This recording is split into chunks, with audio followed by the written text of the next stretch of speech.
Hello friends, स्वागत करता हूं आप सबका एसयू साइंस सेंटर के इस यूट्यूब प्लेटफॉर्म पर। दोस्तों, जैसा कि हम लोग इंडियन पॉलिटी को कवर कर रहे थे, पहले पार्ट में देखा था भारत का संवैधानिक इतिहास, सब हिस्टोरिकल बैकग्राउंड। दूसरे पार्ट में हमने देखा भाग एक, संघ और इसके राज्य क्षेत्र, और दूसरा भाग देखा नागरिकता, भाग दो।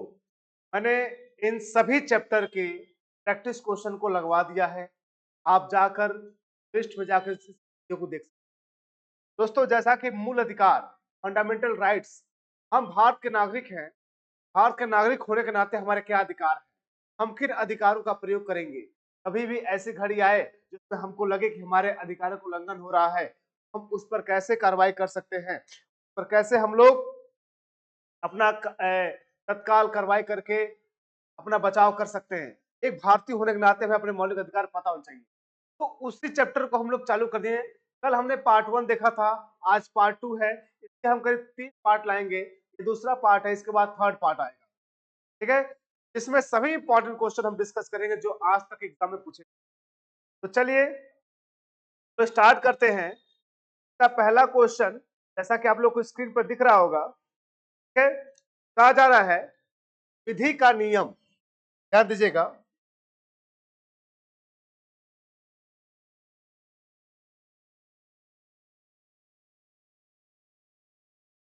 देखिए, विधि का नियम या फिर कानून का नियम का मतलब क्या है।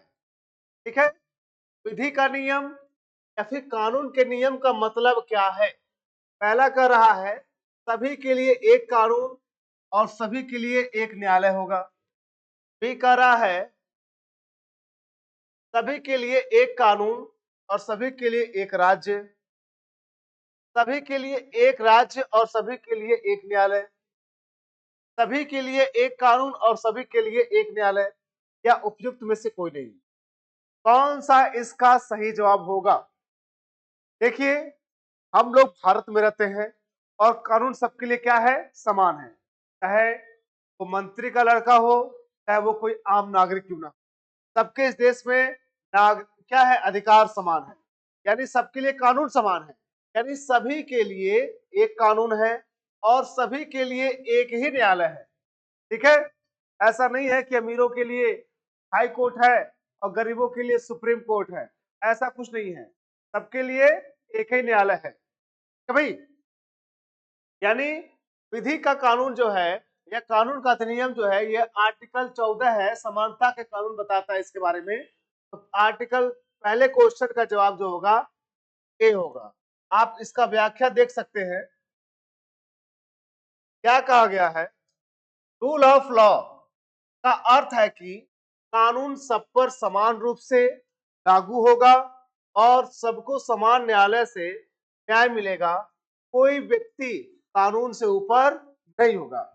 यानी हमारे देश में साफ साफ बात कर दिया गया, आप किसी धर्म के हो, किसी जाति के हो, किसी लिंग के हो, इससे कोई फर्क नहीं पड़ता। अगर आप भारत के नागरिक हैं तो आप पर कानून कैसा होगा, समान लागू। ठीक है, और आप कानून से ऊपर नहीं हो सकते।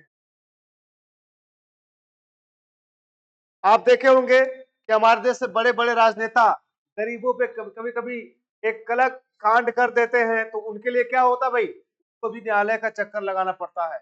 आप लोग अक्सर देखे होंगे सलमान खान भी आप देखेंगे बहुत चर्चे में रहते हैं, क्योंकि उन्होंने भी क्या हुआ था, ऐसे कई कांड किए हैं, तो उनको भी क्या क्या हवालात में जाना पड़ा।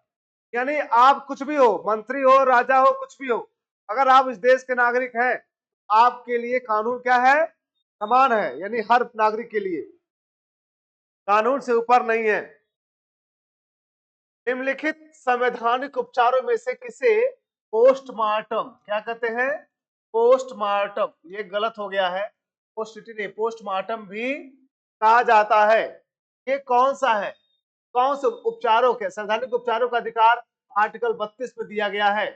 तो प्रतिषेध को, प्रत्यादेश को, उत्प्रेषण को, अधिकार परीक्षा को, उपयुक्त में से कोई नहीं। बता दो भाई किसे कहते हैं, इसका जवाब क्या होगा सही। इसका सही जवाब बताइए आप लोग। किसे कहा गया है?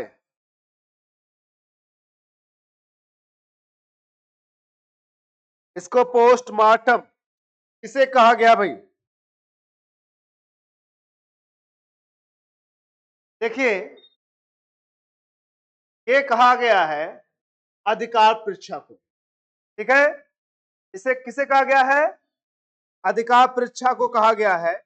यानी अधिकार परीक्षा को पोस्टमार्टम भी कहा गया है।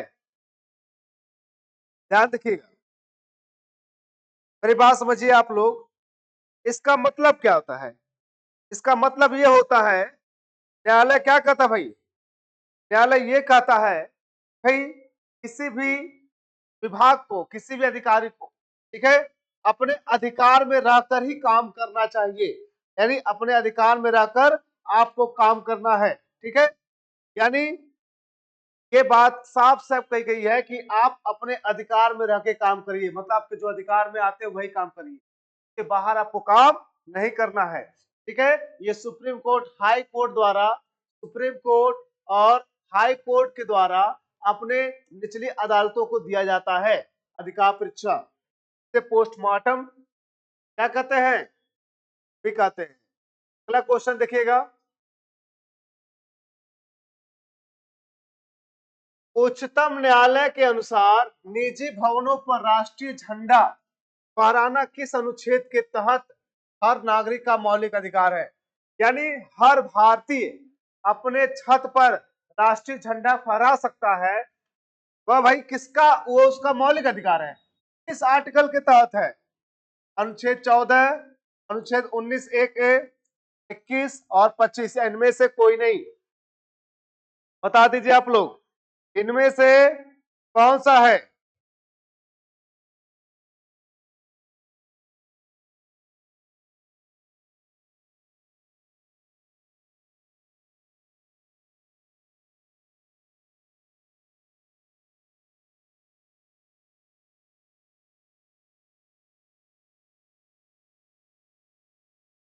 ऐसा क्या जवाब होगा? देखिए, इसका सही जवाब होगा 19 का 1(a). भाई राष्ट्रीय झंडा फहराना आपका क्या है? ये आपका स्वतंत्रता है, व्यक्तिगत आजादी है? यानी आपका ये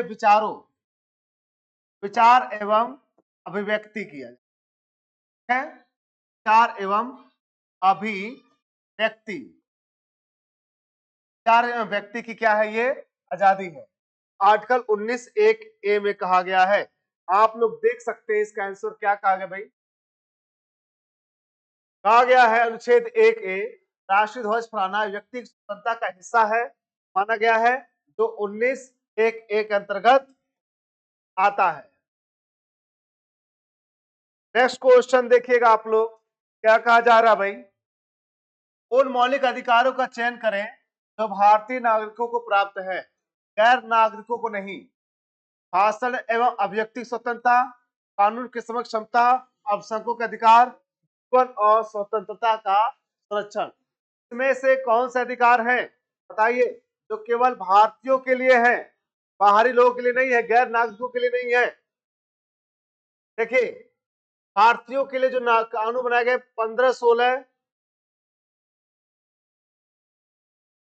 19, 29, 30, 19, 29, 30, ये जो अधिकार हैं वो केवल भारतीयों को दिए गए हैं। देखिए, भाषण एवं अभिव्यक्ति स्वतंत्रता ये आर्टिकल 19 में है, कानून के समक्ष समता आर्टिकल 14 में है, अल्पसंख्यकों के अधिकार आर्टिकल 29 में है, जीवन और स्वतंत्रता का अधिकार आर्टिकल 21 में है। तो अभी मैंने बताया कि 15, 16, 19, 29, 30 ये केवल भारतीय दिए गए हैं। तो कौन सा आर्टिकल है? 1 और 3 है। कौन सा होगा? 1 और 3। तो मैंने सही क्वेश्चन लगाया यहाँ पर है। देखिए, क्वेश्चन सही रूप से यहाँ लगा हुआ है। ठीक है, यहाँ पर 1 और 3 होगा। क्या होगा? 1 और 3, यानी भाषण, व्यक्ति स्वतंत्रता, अल्पसंख्यकों के अधिकार, ये ऐसे अधिकार जो केवल भारतीयों को दिए गए हैं। भाषण एवं अभिव्यक्ति स्वतंत्रता अनुच्छेद 19 केवल नागरिकों को दी है। अल्पसंख्यकों के सांस्कृतिक एवं शैक्षिक अधिकार भी मुख्यतः नागरिकों से संबंधित माने जाते हैं। ठीक है। और जबकि समानता 14 और जीवन रक्षा, जीवन का अधिकार 21 नागरिक व गैर नागरिक दोनों को मिलता है। ठीक है।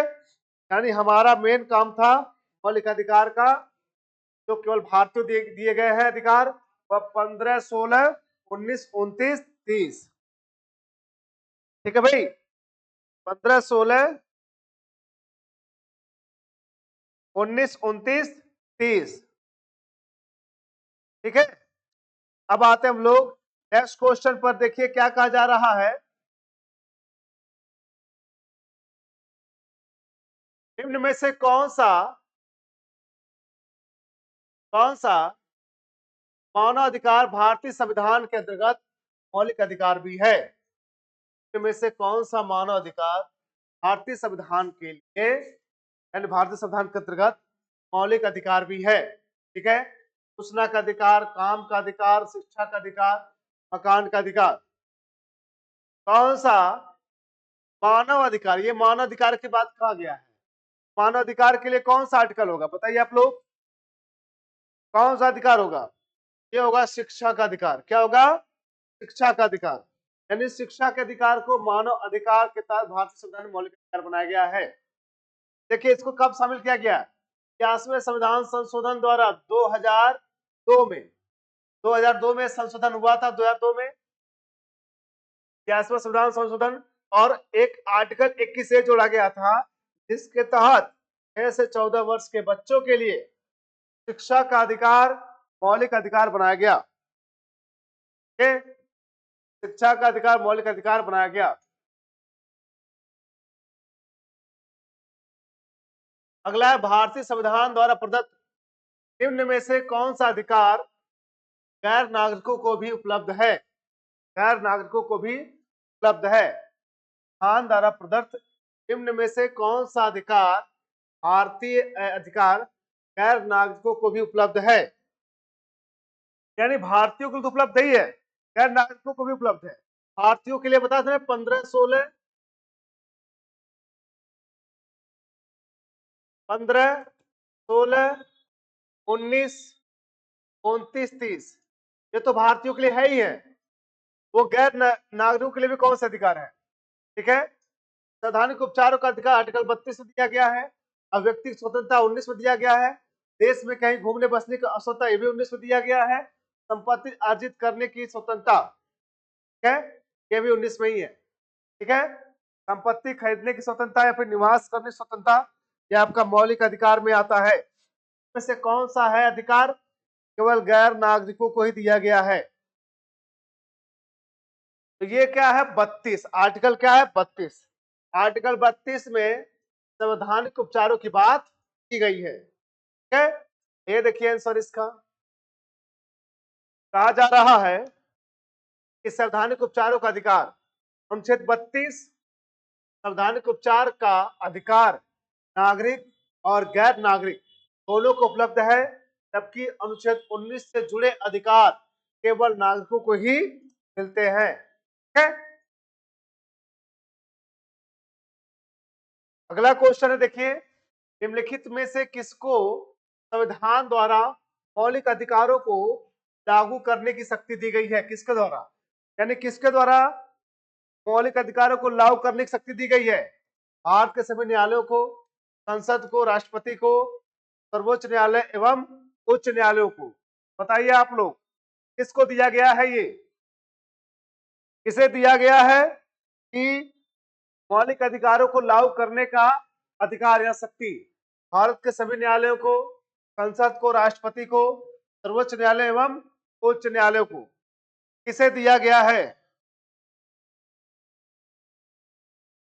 ये दिया गया सुप्रीम कोर्ट और हाई कोर्ट को। सुप्रीम कोर्ट और हाई कोर्ट, ये दिया गया सुप्रीम कोर्ट और हाई कोर्ट को दिया गया है।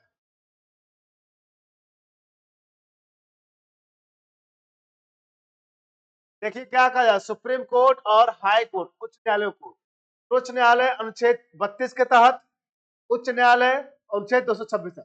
अगर आपके मौलिक अधिकारों का कोई उल्लंघन करता है, आप 32 के तहत सुप्रीम कोर्ट जा सकते हैं। अगर आप 226 के तहत हाई कोर्ट जा सकते हैं। यानी इन दोनों के पास रिट जारी करने की शक्ति है, यानी रिट जारी कर मौलिक अधिकारों की रक्षा करने की शक्ति दी गई है। ठीक है, ये रिट जारी करेंगे, आपके मौलिक अधिकारों को उल्लंघन हुआ है उस पर कार्रवाई होगी। अगला है, भारत के संविधान का निम्नलिखित में से कौन सा अनुच्छेद प्रेस की स्वतंत्रता से संबंधित है? प्रेस की स्वतंत्रता, ये वाक एवं अभिव्यक्ति की स्वतंत्रता की बात हो रही है। बताइए, इसमें कह रहा आर्टिकल 19 है, आर्टिकल 20 है, 30 है, 32 है, उपयुक्त में से कोई नहीं। जल्दी बताइए आप लोग, कौन सा अधिकार है? अभिव्यक्ति, प्रेस की स्वतंत्रता, प्रेस की स्वतंत्रता कौन सा अधिकार है? आप लोग जल्दी बताइए। देखिए, प्रेस की स्वतंत्रता जो है ना, ये आर्टिकल 19 में है, विचार एवं अभिव्यक्ति स्वतंत्रता है। ये क्या है? विचार एवं अभिव्यक्ति स्वतंत्रता है ये। यानी यहां देख सकते हैं हम, आर्टिकल 19 जो है, प्रेस की स्वतंत्रता अलग से नहीं लिखी गई है, इसे अनुच्छेद 19(1) के तहत अभिव्यक्ति की स्वतंत्रता का ही भाग माना जाता है। ठीक है, अभिव्यक्ति की स्वतंत्रता का ही भाग माना जाता है।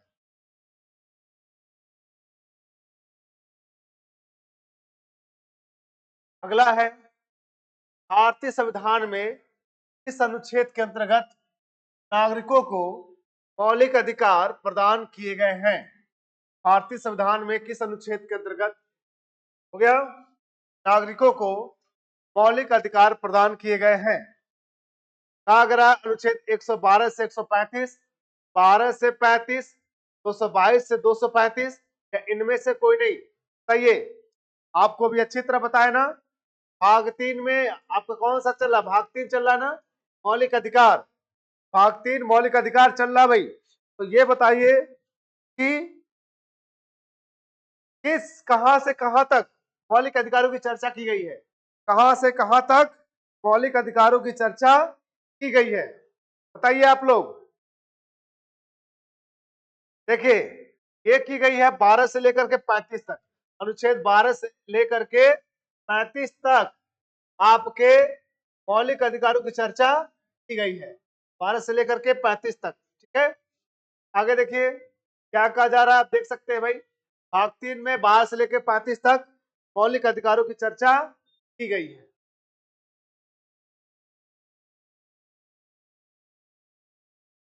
अगला क्वेश्चन देखिए, निम्नलिखित में से कौन सा मूलभूत अधिकार नहीं है? निम्नलिखित में से कौन सा मूल अधिकार नहीं है? संवैधानिक प्रतिकार का अधिकार, संपत्ति का अधिकार, शांतिपूर्वक एकत्र होने का अधिकार, देश भर में स्वतंत्रता के साथ आने जाने का अधिकार। इसमें से कौन सा मूलभूत अधिकार नहीं है? आप लोग बताइए जल्दी से, इसमें से कौन सा मूलभूत अधिकार नहीं है? देखिए, इसमें जो है संपत्ति का अधिकार जो है मूल अधिकार नहीं है, इसको आर्टिकल 300 में रखा गया। किसमें रखा गया है? आर्टिकल 300 में रखा गया है। और इसे क्या बना दिया गया है? इसे कानूनी अधिकार बना दिया गया है। क्या बना दिया भाई? इसे कानूनी अधिकार बना दिया गया है। ठीक है, अब देखिए यहां पर दिया गया है, यहां पर क्या कहा जा रहा है भाई? संपत्ति का अधिकार, 44वें संविधान संशोधन, 44वें संविधान संशोधन 1978 के बाद संपत्ति के अधिकार मौलिक अधिकार नहीं रहा, अब ये कानूनी अधिकार बन गया है। नेक्स्ट क्वेश्चन देखिए आप लोग, कहा जा रहा है भारतीय नागरिकों के मौलिक अधिकारों का वर्णन है। भारतीय नागरिकों के मौलिक अधिकारों का वर्णन है 12 से 35, 13 से 36, 15 से 39, 16 से 40। इसका जवाब दीजिए आप लोग, इसका क्या जवाब होगा? भारतीय नागरिकों के मौलिक अधिकारों का वर्णन दिया गया है, भारतीय अधिकारों के मौलिक अधिकार दिए गए हैं, 12 से 35 तक दिए गए ना भाई। भाग 3 में 12 से लेकर 35 तक क्या कहा जा रहा है? अनुच्छेद 12 से लेकर 35 तक भाग 3 क्या है? भाग 3 मौलिक अधिकारों का पूरा विवरण दिया गया है। ठीक है, अगला क्वेश्चन है संवैधानिक उपचार का अधिकार किसके अंतर्गत आता है? संवैधानिक उपचार का अधिकार, संवैधानिक उपचार का अधिकार किसके अंतर्गत आता है? बताइए, क्या मौलिक अधिकार के अंतर्गत आता है, कानूनी अधिकार के अंतर्गत आता है, संवैधानिक अधिकार के अंतर्गत है, प्राकृतिक अधिकार के अंतर्गत आता है? बता दीजिए आप लोग। संवैधानिक उपचार का अधिकार किसके अंतर्गत आता है भाई? भाई संवैधानिक अधिकार का उपचार का अधिकार, ये भी मौलिक अधिकार है। आप लोग 32 के तहत सुप्रीम कोर्ट, सुप्रीम कोर्ट, अब तो बता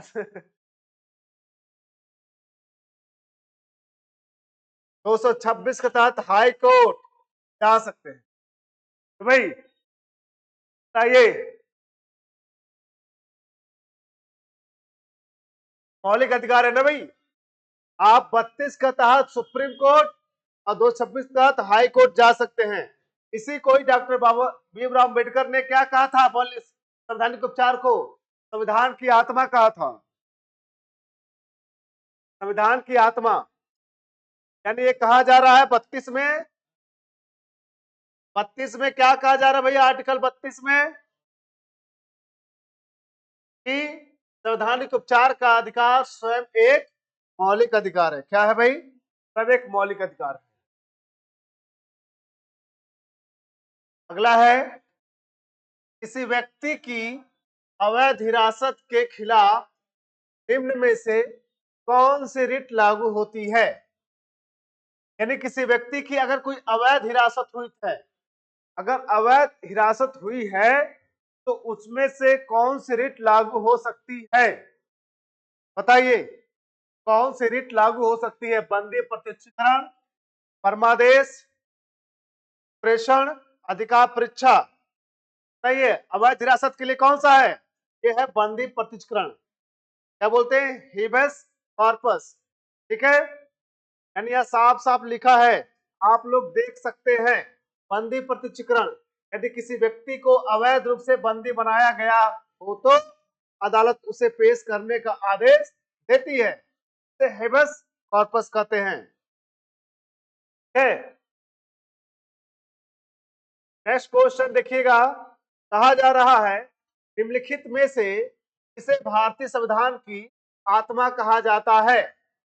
मौलिक अधिकार, राज्य के नीति निषेध तत्व, संविधान की प्रस्तावना या संवैधानिक उपचारों का अधिकार।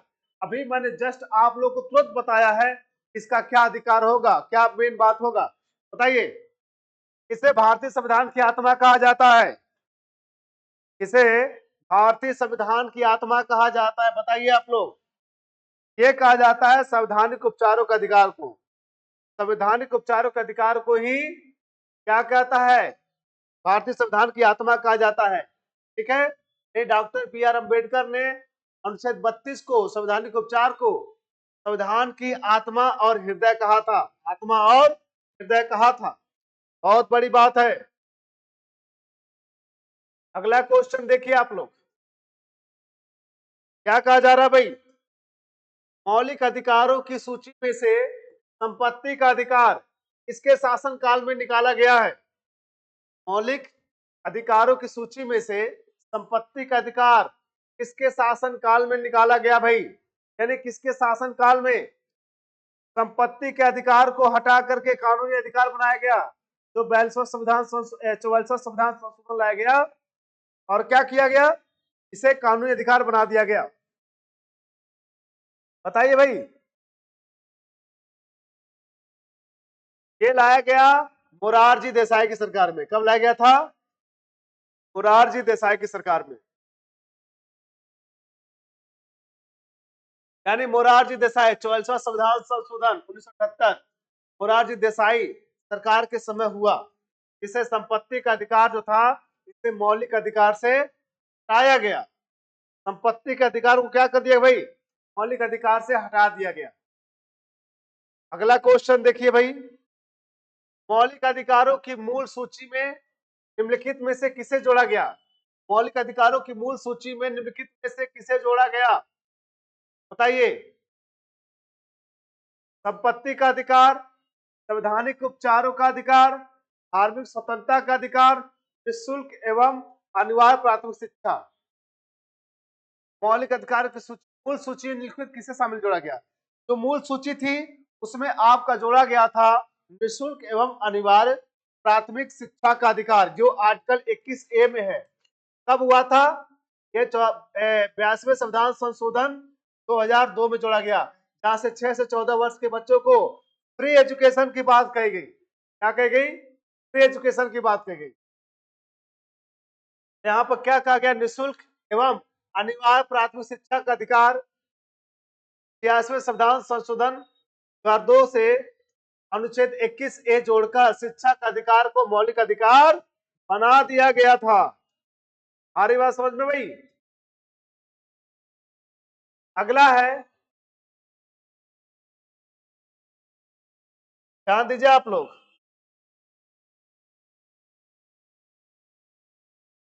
कौन से मूल अधिकार केवल भारतीय नागरिकों को उपलब्ध हैं? केवल भारतीयों को उपलब्ध है। कौन से मौलिक अधिकार हैं? बताइए आप लोग। 15, 16, 19, 29, 15, 16, 19, 24, 14, 19, 19, 29, 30, 14, 16, 21, 25। कौन से मौलिक अधिकार हैं जो केवल भारतीयों के लिए हैं? तो वो कोई और नहीं है, वो 15, 16, 19, 29, एक और आर्टिकल है वो 30 है। क्या है वो? 30 है। यह अधिकार केवल किसके लिए है? भारतीयों के लिए है। यहाँ पर आप देख सकते हैं दिया गया है 15, 16, 19, 29, 30। ये क्या है? ये अधिकार केवल नागरिकों को मिलते हैं, जबकि बाकी जो अधिकार है वो गैर नागरिकों को भी, भारतीय दोनों के, मतलब तो सभी विदेशी भी शामिल हो सकते हैं। आ रही बात समझ में? नेक्स्ट क्वेश्चन हम लोग देखते हैं। कहा जा रहा है संस्थाएं और संघ बनाने का अधिकार किस प्रकार का अधिकार है? संस्थाएं और संघ बनाने का अधिकार किस प्रकार का अधिकार है? प्रत्येक व्यक्ति के लिए सुनिश्चित अधिकार है, केवल नागरिकों के लिए स्वतंत्रता, सुनिश्चित स्वतंत्रता का अधिकार है, कानून के समक्ष समता का अधिकार है, जीवन और दैहिक स्वतंत्रता का अधिकार है। बताइए भाई, संघ और संस्थाएं और संघ बनाने का अधिकार किस प्रकार का अधिकार है भाई?